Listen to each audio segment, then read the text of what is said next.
El 8 de agosto de 1963 a las 4:20 de la madrugada, un trabajador ferroviario saltó de un tren de mercancías en la estación de Chennington.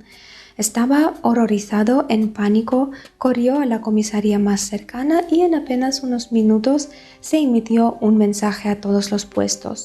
Se ha cometido un atraco descarado. Es imposible, pero han robado al tren. Así comienza una historia que parece sacada de un detective inglés o una película. Los guionistas más talentosos podrían envidiar un guión tan realista de la vida, ya que el asalto fue cometido con gran audacia, inventiva y riesgo. Este suceso entró en la historia como el gran robo del tren y hoy vamos a ver por qué. Me llamo Julia, bienvenidos a mi canal histórico.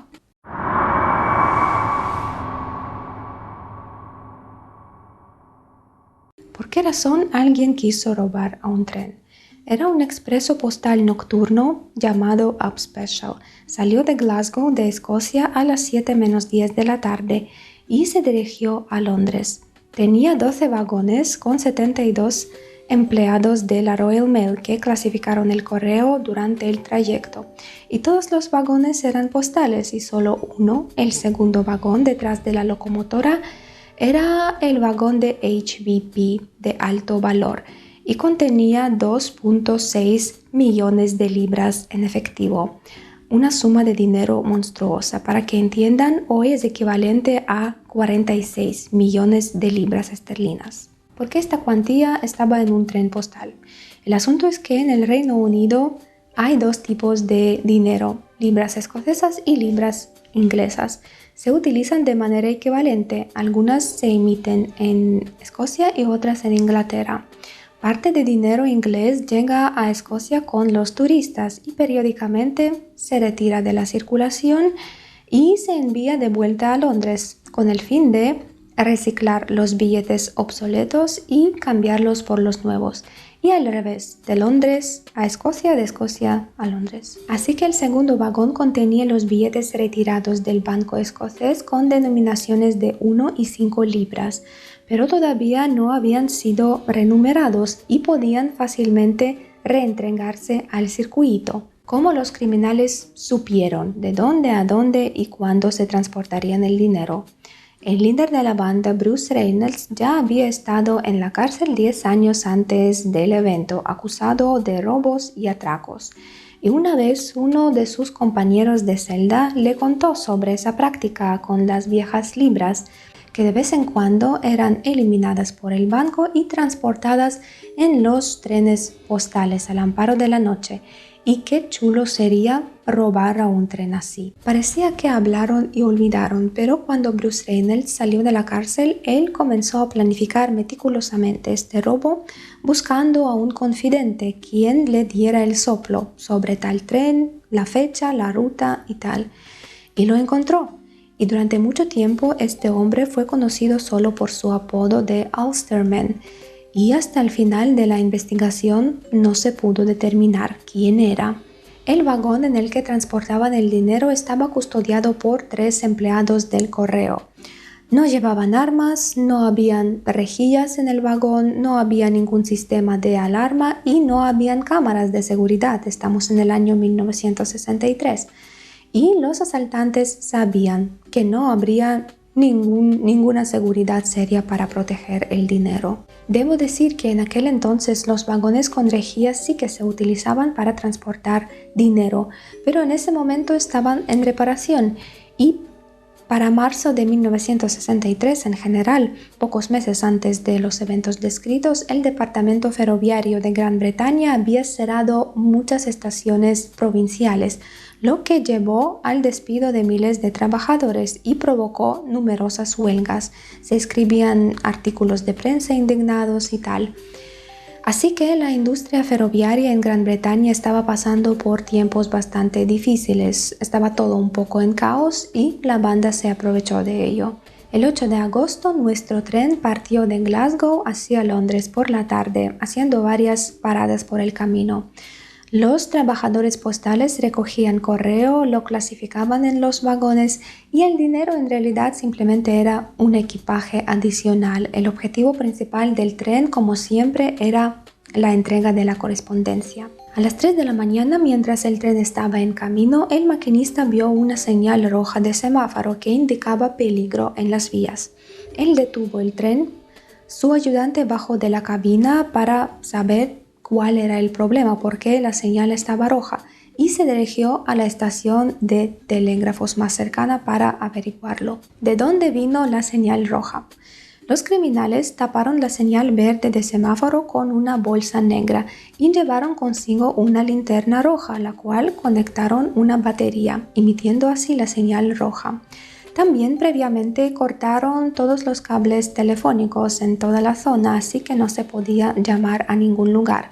Y cuando el tren se detuvo, los hechos ocurrieron de forma muy rápida y precisa. Los criminales maniataron al ayudante, irrumpieron en la locomotora, golpearon al maquinista en la cabeza porque les ofreció resistencia y según su plan era necesario desenganchar el vagón con el dinero de todos los demás y conducirlo hasta un lugar previamente acordado. Este lugar era un puente llamado Montmoor que estaba alrededor de 800 metros de la parada del tren.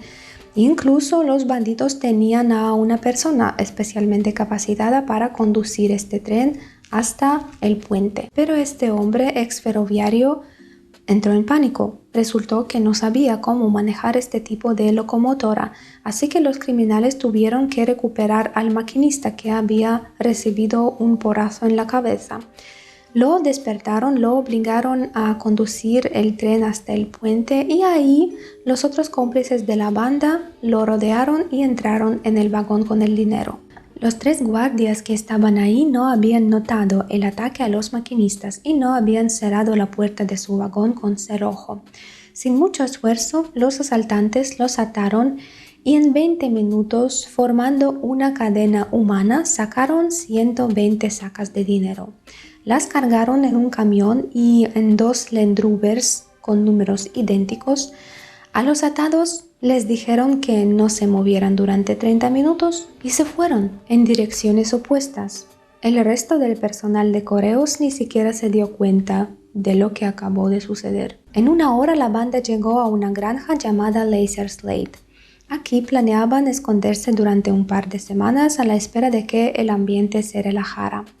Ellos dividieron el botín en partes iguales y así cada uno recibió aproximadamente 150,000 libras, alrededor de 3 millones de libras en dinero actual para cada uno. Y con ese dinero pasaron desapercibidos, escuchando la radio en la frecuencia de la policía. Entonces, ¿quiénes eran estos criminales? El principal cerebro del robo, el hombre que ideó y planeó este crimen, fue naturalmente el mencionado Bruce Reynolds. Él salió de la cárcel, consiguió un trabajo en una tienda de antigüedades y comenzó a planificar este asalto del que le había contado su compañero de celda. Era obvio que no podría hacerlo solo y como ya había involucrado en el mundo criminal, logró reclutar la gente muy astuta y profesional en su campo. Uno de estos era un hombre llamado Douglas Gordon Goody, un criminal con amplias conexiones. Juntos ya habían participado en otro asalto serio en el aeropuerto de Londres llevándose 62,000 libras. Goody, a la par con Reynolds, fue considerado como uno de los cerebros del asunto y parte de dinero robado en el aeropuerto fue utilizado para financiar la preparación del gran robo del tren. Otro viejo conocido de Bruce y de hecho su amigo de infancia, Charlie Wilson, también participó en este gran robo y también fue involucrado en el asalto del aeropuerto. Era un tipo robusto, silencioso, por lo que tenía un apodo de tío callado. No hablaba mucho con nadie, era bastante reservado, daba una impresión intimidante y tenía una pasión por conducir coches. Fue responsable del robo de vehículos necesarios para el asunto y del uso de fuerza si fuera necesario también. Otro personaje impresionante y un buen amigo de Bruce fue Ronald Buster Edwards. Este chico, tras dejar la escuela, trabajaba en una fábrica de salchichas, donde comenzó su carrera criminal robando carne para venderla en el mercado negro de posguerra. Por esta venta fue arrestado, cumplió su condena, luego sirvió en la Real Fuerza Aérea y después de su servicio abrió un pub donde ocurría todo lo relacionado con el mundo criminal: comercio de lo robado, apuestas ilegales, antigüedades falsas y cosas así. Y gracias a este pub, Buster Edwards también tenían sólidos vínculos con el mundo criminal. Otro socio interesante de la banda fue Brian Field, quien era un abogado de John Weather & Company. Este chico fue notable por su defensa de diversas autoridades criminales. En particular, defendía a Douglas Gordon Woody cuando este fue capturado por el asunto de aeropuerto y logró que lo absolvieran. También defendía a Charlie Wilson y a Buster Edwards y en general era un abogado bastante adinerado, y a diferencia de su jefe John Weather, quien conducía un viejo Ford desgastado, Brian Field conducía Jaguar. Este personaje me recuerda a una película muy interesante con Matthew McConaughey llamado The Lincoln Lawyer, el defensor en México o el inocente en España. También existía una leyenda sobre Brian de que era un soplón, tenía clientes muy ricos con las casas muy lujosas en las afueras de la ciudad y proporcionaba sus direcciones a los ladrones. Luego, si estos fueron capturados, los defendía en el tribunal. Esta leyenda nunca fue probada, pero es posible que fuera cierta porque sería un esquema bastante conveniente. Además de Brian, en este asunto del tren también participaron su cliente y homónimo Lenny Field, quien compró la granja donde la banda se escondía, y también su jefe, John Weather, que aparentemente estaba cansado ya de conducir su viejo Ford. A este último la policía lo involucró en el caso por pistas indirectas, dándose cuenta de que estaba al tanto y sabía del robo planeado. Otros socios de la banda eran Roy James, era un ex corredor de autos cuya carrera no despegó y se convirtió en ladrón. Jimmy White, ladrón intruso, quien estaba a cargo de abrir ese vagón. Roger Corddry, un chaval que entendía muy bien en electrónica y inventó la historia del semáforo y el paquete. Y obviamente la banda no estaría completa sin los músculos, personas que ayudaron a tomar el tren, intimidar a la gente en él y transportar el dinero. Estos eran Ronnie Biggs, Tommy Wisby, James Hussey y Danny Pembroke. Y claro que el personaje más importante, apodado Austerman, que no participó directamente en el robo, pero que proporcionó la información sobre el tren, la fecha, la cantidad de dinero, de dónde, a dónde y cuándo y tal. Y según sospechaba la policía, era un empleado de la Royal Mail, Correo Real.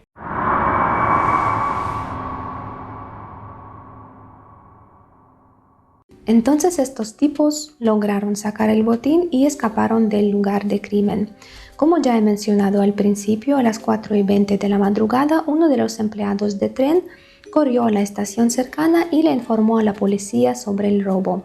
Siguiendo las órdenes de la banda, él esperó 30 minutos, vio pasar un tren de carga, saltó sobre él y llegó a la estación vecina, donde relató todo lo sucedido. A las 5 de la mañana, el jefe del Departamento de las Investigaciones Criminales, el hombre llamado Malcolm Futrell, ya estaba en la escena criminal. Él llegó personalmente para interrogar a las víctimas, a los empleados del tren, y estos no le dieron ninguna información más o menos útil. Unos 15-18 hombres vestidos con monos de trabajo azul nos ataron, formaron una cadena humana, sacaron todo el botín, nos dijeron que no nos moviéramos durante 30 minutos y se fueron. De esa información, la policía concluyó que durante esos 30 minutos la banda llegó a un lugar cercano donde se esconderían en silencio y lanzó una redada en las áreas circundantes. Los asaltantes escuchan la radio y de las noticias entienden que necesitan irse más antes de lo planeado.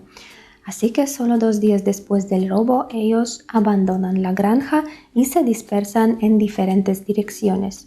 Los policías locales, al enterarse de la cantidad de dinero en juego, se quedaron atónitos y dijeron que este caso no lo necesitamos para nada. Así que de inmediato informaron a Londres sobre el robo, donde se declaró el caso de importancia nacional y Scotland Yard comenzó a investigar esta historia. Ahí montaron un extraordinario operativo policial. Dos detectives muy hábiles, George Hattrill y Ernst Millen, formaron la brigada móvil de la policía encargada del caso. Ellos tenían mucha experiencia, conocían muy bien la escena criminal y sabían trabajar con los informantes. Ellos impusieron el control sobre todos los puertos marítimos y los aeropuertos del país y ofrecieron 10.000 libras por cualquier información sobre los delincuentes. 5 días después del robo, el 13 de agosto, la policía encontró la granja donde se escondían los criminales. ¿Cómo lo lograron? Un pastor que solía pastar sus ovejas cerca de esa granja recordó que había visto unos trabajadores extraños, un camión, los dos Land Rovers mencionados en la radio y pues él llamó a la policía. Y cuando estos llegaron, claro que no encontraron a los delincuentes, pero sí que encontraron el camión pintado de color amarillo, los dos Land Rovers con las mismas matrículas, un montón de alimentos en la casa y un juego de mesa muy popular que seguramente todos conocen, un tablero de Monopoly. Por supuesto, la mayoría de las huellas dactilares fue borrada, pero algunas fueron encontradas y precisamente fueron encontradas en el juego de Monopoly. Más tarde se descubrió que los criminales, mientras estaban en la granja, primero dividieron el botín, pero como eran hombres de juego, decidieron jugar en Monopoly con el dinero robado. ¿Por qué no? A pesar del gran avance del descubrimiento de la granja, luego la investigación no iba tan bien y cuando la policía se dio cuenta de que ya había pasado una semana y no había más pistas, ellos llamaron a detective Tommy Butler, apodado Tommy One Day, porque solía resolver casos menos que en 2 días. Esto era un clásico héroe de las series, un detective de 50 años que vivía con su madre y no tenía intereses más allá del trabajo, un adicto de trabajo obsesivo. Los policías de la brigada móvil se quejaron constantemente de él porque los hizo trabajar día y noche, no tenían tiempo para comer, para dormir, para ver a sus familias. Pero a pesar de todo eso, la investigación estaba en punto muerto. En cierto momento, el detective Ernst Millen va a un exclusivo club masculino de West End, donde se reúne una audiencia seria y adinerada. Y ahí, en la sala de fumadores, habla con un abogado bastante conocido que le dice: «Escucha, Millen, tengo un cliente al que ustedes detuvieron hace poco. Está en la cárcel por un cargo menor, pero tiene información sobre la pandilla del robo del tren y está dispuesto a intercambiar esta información por un perdón».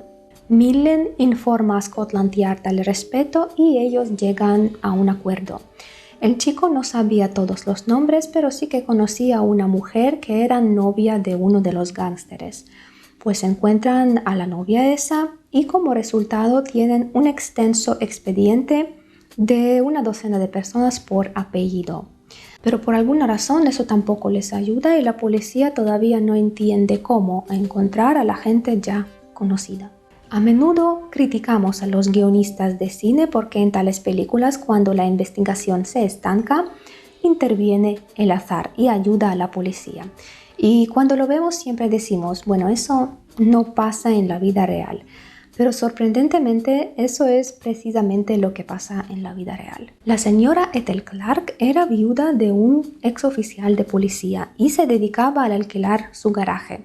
Un día la visitan 2 hombres y le dicen: «Señora, queremos alquilar su garaje, podemos pagar por 3 meses».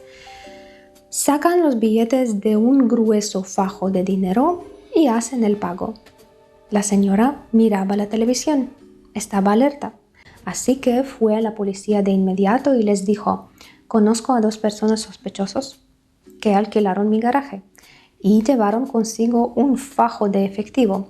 No estoy segura de nada, pero por si acaso Échenles un vistazo.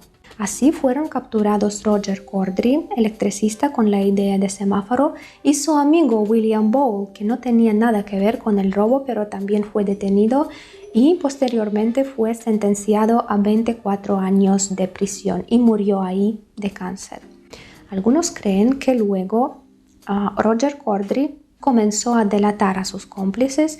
Él siempre lo negaba, pero sin embargo, después de la captura de esos dos hombres, la policía capturó a 6 más. Luego sucede otra cosa sorprendente. El 16 de agosto en Dorking Woods, 2 ciudadanos paseaban por el bosque y encontraron un maletín, una bolsa de viaje y una gran bolsa de cuero de camello que contenían más de 100.000 libras.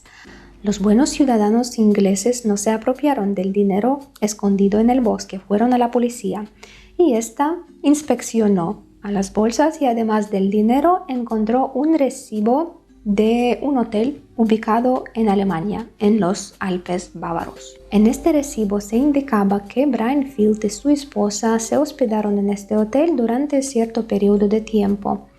Así que la policía fue a su casa y a pesar de una historia tan larga y hermosa de Brian, lo detuvieron junto con su jefe John Weather y su cliente y homónimo Lenny Field, quien compró la granja donde la banda jugaba en Monopoly. Durante el mes siguiente, la policía arresta a Roy James, John Daly, Ronnie Biggs, James Hussey y Douglas Gordon Goody. Así que la mayoría de la banda se enfrenta al juicio y el 20 de enero de 1964 comienza el proceso. Claro que la historia llama la atención de todos los ciudadanos del país. En la sala de tribunal se construyen asientos adicionales para la prensa. Nunca antes habían visto un robo de tal magnitud. De toda la banda, el único hombre que fue absuelto fue John Daly. No pudieron establecer su participación, no había dejado ninguna huella dactilar, así que fue puesto en libertad. Todos los demás recibieron la condena de 20 a 30 años de prisión, una sentencia sin precedentes. Todos los criminales dijeron, oigan, ¿están locos o qué? Los asesinos reciben menos tiempo de prisión. Ellos apelan, pero las apelaciones son rechazadas. Después del tribunal, la policía no se relaja y captura a otro participante, el ladrón Jimmy White. Jimmy White se conocía como Señor Nadie porque tenía una apariencia peculiar con una habilidad fenomenal para fundirse con el ambiente. Estaba en todas partes, pero nunca se podía decir con certeza si estaba ahí o no. Él tenía rasgos faciales muy poco notables, podía disfrazarse de electricista, de fontanero o de cualquier trabajador común. Cuando lo atraparon, resultó que ya llevó 10 años huyendo por una serie de robos. En 1966, un nuevo vecino reconoció su foto en el periódico y lo entregó a la policía. Jimmy White recibió 18 años de prisión. Pero no todos los miembros de la banda eran capturados. Bruce Reynolds, quien concibió la idea de robar el tren, y su amigo Ronald Buster Edwards escaparon durante el primer mes después del robo. Llevaron su botín a México y ya tenían un estilo de vida bastante tranquilo y mesurado con sus familias. Charlie Wilson, el tipo callado, también quería ir a México. Por lo tanto, en agosto de 1964 escapa de la cárcel con la ayuda de 3 personas, a quienes luego compensan. Primero huye a Francia, se somete a la cirugía plástica, luego se va a México y después ya con su familia se muda a Canadá, donde también comienza a vivir una vida de un ciudadano respetable. Siguiendo su ejemplo, en julio de 1955, Ronnie Biggs también escapa de la cárcel. Lo hace durante un recreo en el patio de la prisión. Un camión de mudanza se detiene afuera del patio. Se lanza una escalera de cuerda y Ronnie Biggs rápidamente sube por ella y salta el muro. La fuga se organizó por su esposa, con quien tenían un amor muy fuerte. Juntos huyen primero a Francia, él también se somete a una cirugía plástica y luego se trasladan a Australia. Otros encarcelados luchaban por la libertad a su modo. Por ejemplo, el abogado Brian Field construyó el proceso de la manera tan astuta que lo liberaron después de 4 años de prisión. También liberaron a Lenny Field, el chico que compró la granja, y a Roger Corddry. Se cree que este último llegó a un acuerdo con el juicio, con la investigación, y por eso fue liberado ya en el año 1964, en el año del tribunal. Con el tiempo a la gente que huyó comenzaron a suceder cosas, digamos, cotidianas. El dinero, incluso grandes sumas, tiende a acabarse, especialmente cuando vives en el extranjero y especialmente cuando no te privas de nada y simplemente gastas este dinero. Por esa misma razón, Ronald Buster Edwards regresó a Inglaterra desde México en el año 1966. Tras 3 años fugado, él negoció con las autoridades británicas y pasó 9 años en prisión. Cuando fue puesto en libertad, Buster Edwards montó una floristería cerca de la estación de Waterloo en Londres. En 1988 se estrenó una película llamada Buster, que narraba su historia, una historia del hombre que robó el tren, interpretado por Phil Collins. Pero en 1994, Buster Edwards puso fin a su vida suicidándose. Lo encontraron ahorcado en su propio garaje. El motor del asalto, Bruce Reynolds, que también vivía en México, luego se mudó a Canadá y después a Francia, y llevaba un estilo de vida bastante lujoso. Posteriormente, su hijo decía: yo siempre pensaba que mi papá era James Bond, porque era bastante reservado, se entrenaba en el tiro, practicaba buceo. Nosotros siempre vivíamos en hoteles de lujo, nos vestíamos muy bien. Cuando vivíamos en México, él podía decir: vamos a Las Vegas, escucharemos a Sinatra y comeremos un filete. Pues con el tiempo este James Bond también se quedó sin dinero, así que una vez, al enterarse de que en Londres se estaba planeando otro gran robo, él decidió participar y regresó a su tierra natal bajo el nombre de Kit Hiller. Pero rápidamente llamó la atención de la policía y en noviembre de 1968 fue capturado. Salió de la cárcel 10 años después, pero ya en 1983 fue arrestado otra vez por tráfico de drogas y pasó 3 años más encarcelado. Luego continuó llevando una vida normal, escribiendo artículos y libros, y desde el año 1990 Reynolds vivió de los beneficios de un fondo fiduciario creado por su esposa, que falleció antes de él. El respetable ciudadano canadiense y ejemplar padre de familia Charlie Wilson al parecer logró manejar el dinero de manera más adecuada que los 2 héroes anteriores. Se unió a un club de golf, participó en organizaciones benéficas, pero durante todo este tiempo la policía de Inglaterra siguió vigilando a sus familiares en el Reino Unido, y una vez, cuando su cuñado decidió a visitarlo y se dirigió a Canadá, la policía siguió al cuñado y volvió a arrestar a Charlie Wilson. Primero querían deportarlo junto con su familia, con su esposa y sus hijos, pero los vecinos canadienses comenzaron a protestar y dijeron que está bien, pueden llevar a Charlie, es culpable, pero no toquen a su mujer, a su esposa. Son nuestros mejores amigos, las personas increíbles.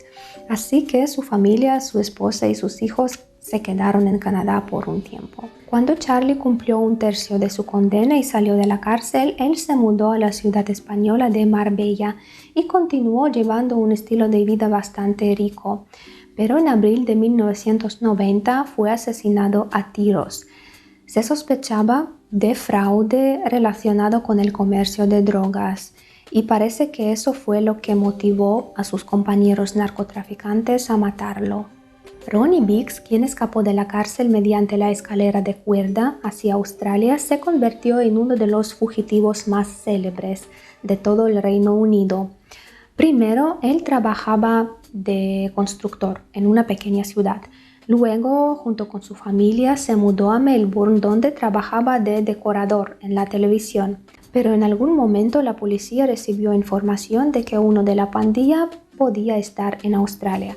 Así que Ronnie Biggs, él solo, sin su familia, partió hacia Río de Janeiro y ahí formó una nueva familia en la que nació un niño. Dado que, según la ley de Brasil, no se podía extraditar a tales personas a padres de un niño brasileño, Ronnie Biggs comenzó a vivir abiertamente. Incluso daba entrevistas, grabó una canción con la banda de música Sex Pistols y se burlaba de la justicia inglesa. Tenía una correspondencia virtual con el detective Tommy Butler, apodado Tommy One Day. A pesar de su jubilación, este estaba muy ansioso por atrapar a todos los miembros de la banda. Ronnie Biggs, a través de los periódicos, a través de la televisión local, constantemente le enviaba saludos desde Brasil y Tommy Butler se indignaba. Él también iba a varios programas de televisión y decía que hay que sacar a Biggs de Brasil, traerlo a Inglaterra y juzgarlo. Es interesante que en ese momento Biggs ya había escrito sus memorias, su libro, pero todavía no lo había publicado. Y justo al día siguiente, después de la muerte de Tommy Butler, en el año 1970, el libro de Biggs salió a la venta. En el año 2001, ya siendo de edad avanzada, Biggs decide regresar a Inglaterra y lo hace de manera muy llamativa. Lo anuncia en la prensa, baja del avión y los reporteros le preguntan ¿por qué has vuelto? Y él responde porque quiero ir a un pub y tomar una pinta de cerveza amarga como un verdadero inglés. Naturalmente la policía lo recibe ya en el aeropuerto y lo lleva en la cárcel, donde pasaría 8 años. Salió de la cárcel cuando tenía 80 años debido a una grave neumonía y otros problemas de salud y 4 años después, en diciembre de 2013, falleció. ¿Cómo fue el destino de los otros criminales? El abogado Brian Field, al cumplir su condena de 4 años, salió de la cárcel, se divorció de su mujer, ella lo dejó y se vio envuelto en una situación desagradable. Su ex compañero de celda lo estaba chantajeando, intentando de extorsionar dinero de él. Así que Brian Field cambió su nombre y se mudó a Gales, donde trabajaba en un centro de libros infantiles, hasta que terminó su vida en un accidente automovilístico, junto con su nueva esposa que ni siquiera sospechaba quién era en realidad. Ellos tuvieron un accidente en el año 1979 y ambos murieron en el acto. Roy James, el hombre que era piloto de carreras, al salir de la cárcel decidió a volver al automovilismo, pero esta vez su carrera tampoco despegó. Y entonces él recordó que en su juventud estudiaba joyería y sabía trabajar con oro, con plata. Y en algún momento conoció a Bernie Ecclestone, una persona muy importante en la Fórmula 1. Y gracias a este encuentro, a esta conexión, Roy James hizo un trofeo de Fórmula 1. Pero en el año 1983 volvió a ser encarcelado por introducir oro y plata a Inglaterra sin pagar impuestos. Y luego tuvo varios encarcelamientos por diversos delitos, en particular por la violencia doméstica, por la que le dieron 6 años más. En el año 96 tuvo problemas cardíacos y en el año 97, justo después de salir de la cárcel, falleció, a pesar de ser el miembro más joven de la banda. Roger Corddry, el hombre electricista que fue capturado primero, fue quizás el único al que confiscaron su parte de botín, así que después de salir de la cárcel, él vivió una vida bastante ordinaria, simple y no dio muchas entrevistas. John Daly, el único que fue absuelto después del juicio, al salir de ahí, se dio cuenta de que las personas a las que habían confiado su parte la habían hecho desaparecer. Así que después vivió una vida bastante simple, bastante ordinaria, y trabajaba de barrendero. Sus vecinos lo llamaban Gentleman John porque siempre se mantuvo muy bien, nunca daba entrevistas, nunca hablaba del caso del robo. Probablemente temía que si empezara a hablar se enfrentaría al proceso legal otra vez y por eso hasta el final de sus días no dijo nada. Las partes del botín de James Hussey y Robert Welch también fueron malversados por sus buenos amigos, mientras que Douglas Gordon Goody y Thomas Wisby invirtieron sabiamente su dinero después del robo, así que ninguno de los dos tuvo dificultades financieras al salir de la cárcel. Sin embargo, esto no les impidió continuar con sus actividades criminales, en particular con un tráfico de drogas en los años 80, por lo que también fueron capturados más tarde. Danny Pembroke, también conocido como Frank Monroe, el hombre que participó en este robo y sobre quien la investigación ejercía mucha presión y lo interrogaron mucho, pero por la falta de evidencias también fue liberado. Durante el interrogatorio, en algún momento, Danny Pembroke dijo: "Yo no participé, pero sé dónde está el dinero y puedo devolverle una parte". Y poco después la policía recibió una llamada que informó que hay una bolsa en una cabina telefónica y ahí están 47,000 libras. Por favor, recójanlas. Así que Danny Pembroke llegó a un acuerdo con la policía, por lo que esta fue duramente criticada después, pero la tarea de policía era recuperar dinero, lo que intentaban hacer. Posteriormente se descubrió que Danny Pembroke realmente participó en el robo. Después de su muerte, su hijo reveló que sí, que mi padre participó en el robo, sacó el dinero y después devolvió una parte de dinero porque tenía un acuerdo con la policía. El maquinista, que ni siquiera pudo mover el tren, supuestamente se llamaba Stan Eggett. Después de su fallida participación, él regresó a casa y le contó toda la verdad a su esposa.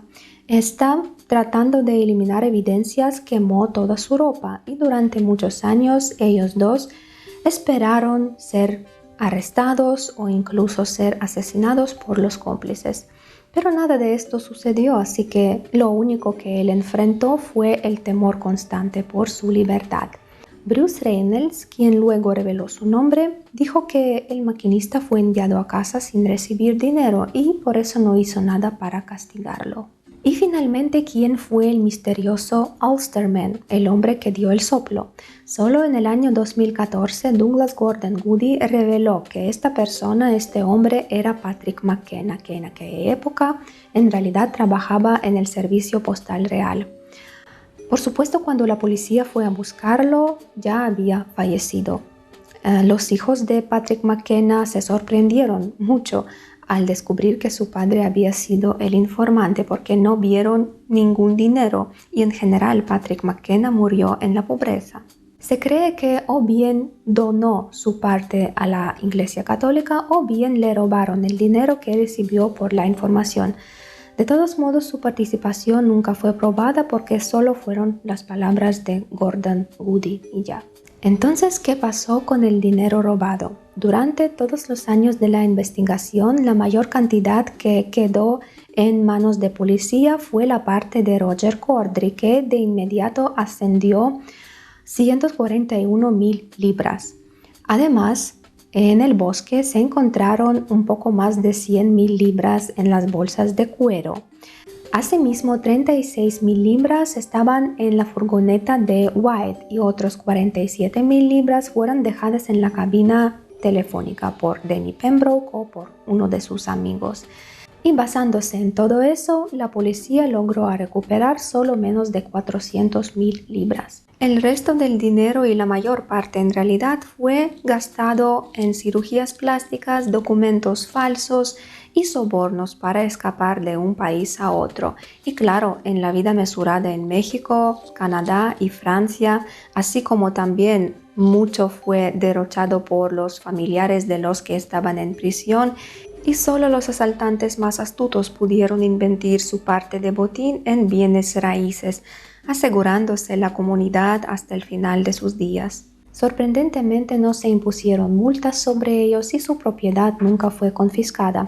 Cumplieron su condena y siguieron vivir del botín, escribiendo artículos, libros y dando entrevistas y también asesorando a los directores que grababan películas sobre ellos. Así que la gran parte del dinero, alrededor de 2,200,000 libras, nunca se devolvió.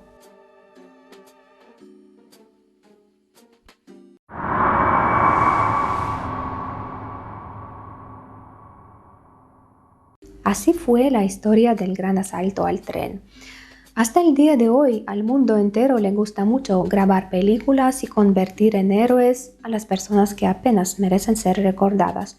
A menudo en las zonas turísticas se puede encontrar una bolsa o una camiseta con la imagen de Pablo Escobar y a nadie le molesta que tal fama y tal atención puedan incitar a la gente inmadura a cometer delitos, ya que para ellos parecerá ser la única forma posible de aparecer en una bolsa, en una camiseta o una portada del libro.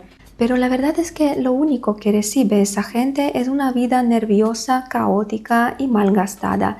Y esta vida la regalan no solo a sí mismos, sino también a sus familias, a sus hijos, que luego lloran en el juicio, como lo hizo el hijo de Ronnie Biggs cuando su padre, siendo de la edad tan avanzada, fue encarcelado. ¿Qué piensan ustedes? ¿Deberíamos saber los nombres de los criminales o mejor que serán olvidados para siempre? Me gustaría mucho saber su opinión y yo por mi parte los agradezco mucho por su atención y por su apoyo y como siempre les deseo mucha suerte y nos vemos en la próxima historia.